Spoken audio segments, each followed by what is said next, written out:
What's going on, guys? Bunks here, and today I'm going to be talking about Bethesda's new up-and-coming Xbox and PC exclusive sci-fi RPG, Starfield, and a few essential features and bits of information that they didn't include in their gameplay demo they revealed the other week, when they gave us a fairly in-depth overview of what we can expect when the game releases in the first half of 2023.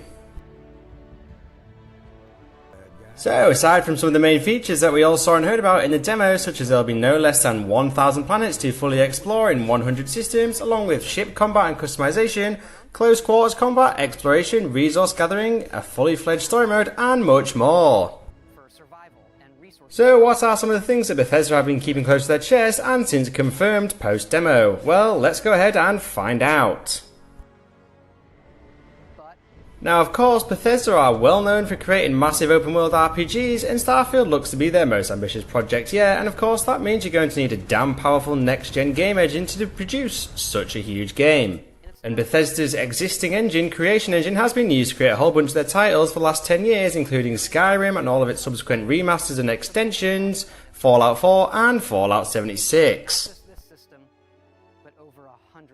Now, what you may have missed from the Starfield demo is that it is now using Creation Engine 2.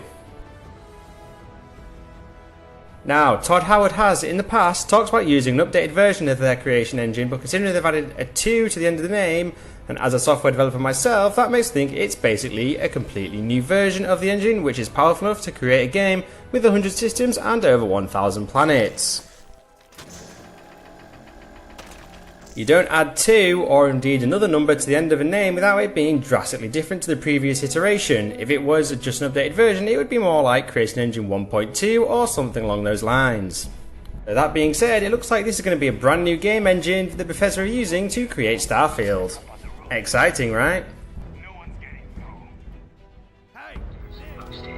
Up next, we have something you No Man's Sky fans may be a tad disappointed about, and it's the fact that you can't seamlessly fly from space down to the planet's surface, or indeed fly from the planet's surface directly into space like we can in No Man's Sky. Obviously this wasn't shown in the gameplay demo, so it was raised to Todd Howard as a query, and he officially confirms that you can't in fact do it because, and this is a direct quote, that's really just not that important to the player. Now, I have absolutely no idea which players he was talking about here, because I can assure you that No Man's Sky fans and Elite Dangerous fans that is a pretty cool feature that we would love to have and have had in games that are in fact older than Starfield. Let me know what you think below about that. Would you rather have it or not? Todd was also quoted as saying, "We decided early on in the project that on surface is one reality, and then that when you're in space it's another reality." Now, I don't know about you, but I'm not totally fussed by this because it should mean they're putting more effort into other aspects of the game. Of course, it'd be nice to have it, but it's not a deal breaker for me.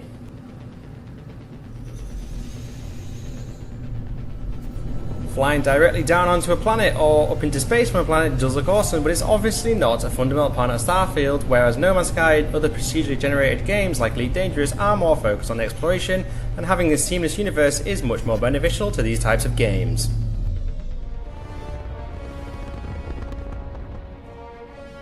Of course, the lack of this feature does beg the question, what is a transition like when you're going from space to the planet's surface, or indeed from the planet's surface to space? Like, will there be a quick loading screen? We will just get a transition from one to the other? Who knows? Let me know what you guys think they'll do in the comments section below.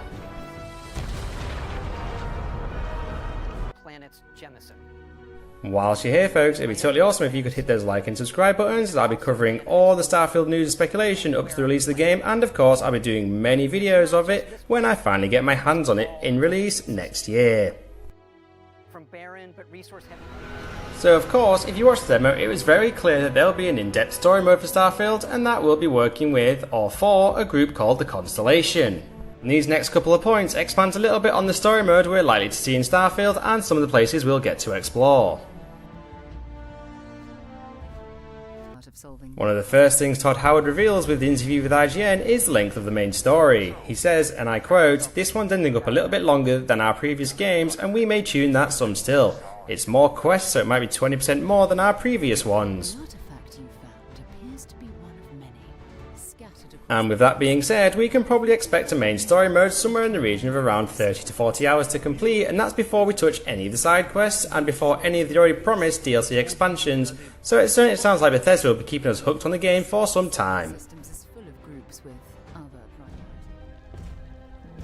So you know in the previous Bethesda RPGs that there is also that so-called step out moment, you know, like in Fallout when you first step out of the vault.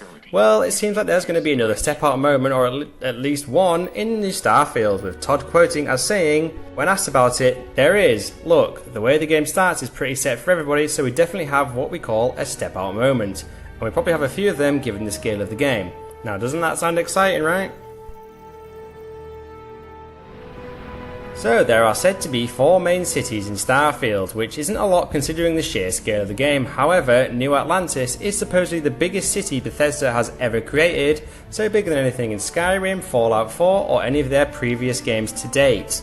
And it will of course have all the services you can expect there, such as working on your ship, and it is also the headquarters of the Constellation, so you can expect to be back there quite a lot whilst completing the main story. So moving on to the final story feature, or lack thereof, that you may have missed as it wasn't actually mentioned in the gameplay demo, is the fact that the character you play as doesn't actually talk. This was officially confirmed by Bethesda's Twitter account shortly after the release of the demo. Of course, this may not come as a surprise to some of you gamers out there who have played previous Bethesda games, because more often than not in their RPGs your character doesn't really talk at all. Traits, and these come with unique advantages. Now, this is absolutely fine by me, as long as like in some of their other games I get to choose what to say, and that has consequences further down the line of the story. The good news is you can completely customize the look and feel of your character, so that's good enough for me for now. And you can unlock new skills as you level up, and then you And speaking of customization, at the final point we have Todd Howard explaining how Starfield has the most handcrafted content that any Bethesda game has in the past. There is currently over 200,000 lines of dialogue, endless amounts of customization options for different areas of the game, from your character to your ship, your weapons, so it certainly sounds like it'll be an enormous game with endless amounts of content, and that makes me so damn excited to play this game. I cannot wait. This may also be the first game I pre-order in many years, because I'm a bit wary of them in the past, and No Man's Sky is a perfect example of that in itself. Let me know in the comments below what you thought of the Starfield gameplay reveal and what you're most excited for, or what you want more information on. I'd love to hear your thoughts, and also let me know if you think you're going to pre-order it or just wait to see what the reviews are like when the game gets released. And with that being said, those are a few points about Starfield that weren't included in their gameplay reveal and have since been confirmed by either Todd Howard himself or the official Bethesda Twitter account. If you enjoyed this video, please hit those like and subscribe buttons so you never have to miss out on any of my future Starfield videos. I will of course be covering all the Starfield news and speculation up to the release of the game, and of course once it's been released, I'll be doing many gameplay videos of it when I finally get my hands on it. As always, thank you for watching and catch you next time.